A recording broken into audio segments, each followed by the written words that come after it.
चा दौरा हा अतिशय विशेष आहे।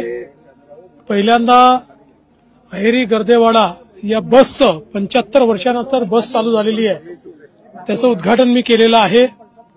पेनगुंड्याला त्या ठिकाणी एक नवीन आउटपोस्ट तयार करून एक प्रकारे आता गडचिरोली जिल्ह्यातली सगळी कनेक्टिव्हिटी जी छत्तीसगडशी आपल्याला करायची आहे त्याचं काम देखील आपण सुरू केलेलं आहे।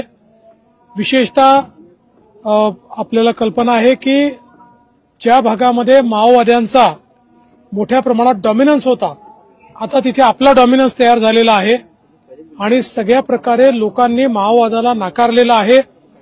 12 गावांनी ठराव करून माओवाद्यांना राशन पाणी नाकारलं। त्यांनी जे आयडी लावले होते ते सगळे पोलिसांकडे जमा केले आहेत। त्यामुळे एक नवीन पहाट ही या ठिकाणी गडचिरोली जिल्ह्यामध्ये तयार झालेली आहे। जे मी सारखं सांगायचो की ह्याला महाराष्ट्राचा शेवटचा जिल्हा म्हणू नका, हे महाराष्ट्राचं प्रवेशद्वार आहे, हा पहिला जिल्हा आहे, तसं ट्रान्सफॉर्मेशन आम्ही सुरू केलंय आणि मला विशेष